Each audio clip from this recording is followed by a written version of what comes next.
കണ്ടില്ലേ മോളെ, ഇവരിത്രേ ഉള്ളൂ.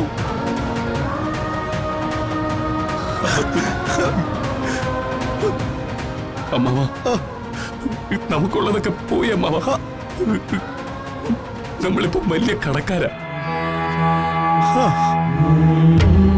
എപ്പോ വേണമെങ്കിലും ആൾക്കാരെ ഭീഷണിപ്പെടുത്താവുന്ന കടക്കാര്. ഒന്ന് പോടാ ചെറുക്ക, ഇതിനേക്കാളും വലിയ പ്രശ്നങ്ങളുണ്ടായിട്ട് ആൾക്കാരെ പിടിച്ചേക്കുന്നില്ലേ? എത്ര കമ്പനിക്കാരാ 10,000-കണക്കിന് കോടിക്കണക്കിന് രൂപ കടം ഉണ്ടാക്കിയിട്ട് ഈ നാട്ടിലുള്ളത്. അതിന്റെയൊക്കെ ഇടയില് നമ്മുടെയൊക്കെ നഷ്ടം ചെറുതാ.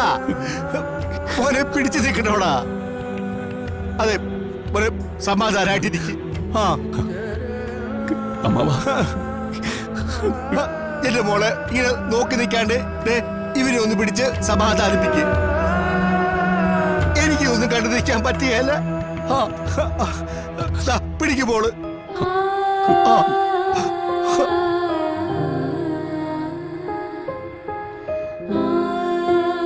ഞാൻ കരുതി നിങ്ങൾ ശരിക്കും വഴക്കിട്ടതാണെന്ന്. രണ്ടാളും സങ്കടം മറച്ചു പിടിച്ചതാണല്ലേ?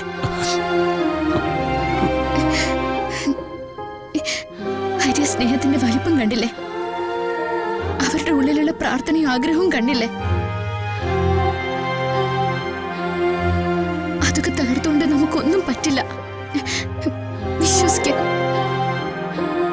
അമ്മാവൻ വെച്ച് നീട്ടിയതൊക്കെ ഞാൻ എന്ന് നിഷേധിച്ചിട്ടേ ഉള്ളൂ. എല്ലാം അമ്മാവന്റെ കയ്യിലിരിക്കട്ടെന്നേ ഞാൻ പറയൂ. ഇനിയിപ്പോ ആ പാവത്തിന്റെ കൈ പോലെ ഒന്നുമില്ല. ഇതിപ്പോ ദൂർത്തടിച്ച് കളയുന്ന ഒരുത്തനെ പോലെ ആയില്ലേ ഞാൻ?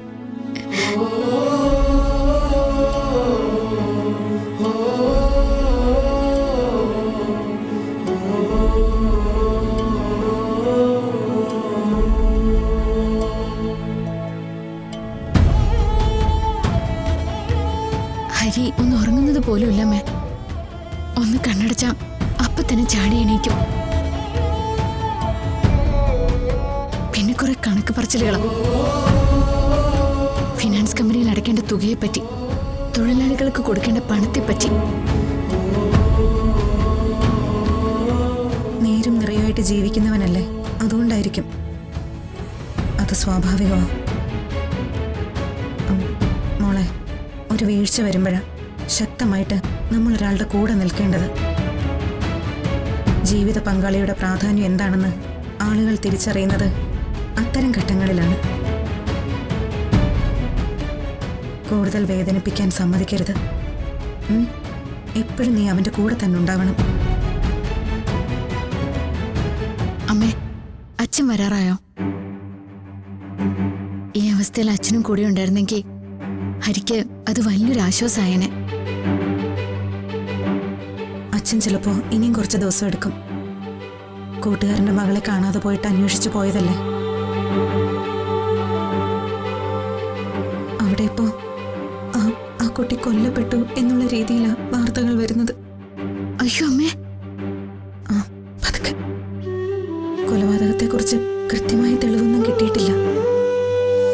മധുര നൊമ്പരക്കാറ്റ്